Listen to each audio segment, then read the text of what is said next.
Welcome to Man Does Tech, where I solve the problems you didn't even know you had. In this video, I will show you how to change BMW X2 wiper blades. First, ensure your vehicle is safely parked on a level surface with the ignition off. This prevents accidental activation.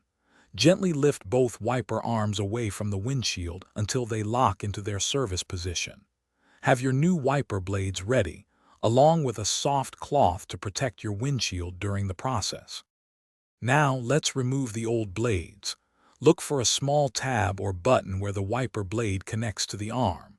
Press this tab firmly and then slide the old blade downwards or outwards, depending on the design, to release it from the hook. It should come off with a gentle pull. Always hold the wiper arm securely to prevent it from springing back and potentially damaging your windshield.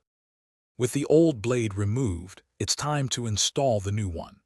Carefully align the connector of your new wiper blade with the hook on the wiper arm.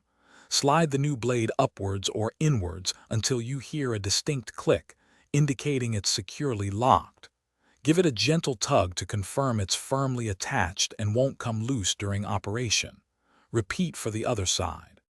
Once both new blades are installed, gently lower the wiper arms back onto your windshield. Before driving, activate your wipers with some washer fluid to test their operation. Check for smooth, streak-free wiping across the entire glass. This ensures proper installation and optimal visibility. Enjoy your clear view with your new BMW X2 wiper blades. Thanks for watching. If you found this helpful, don't forget to like and subscribe.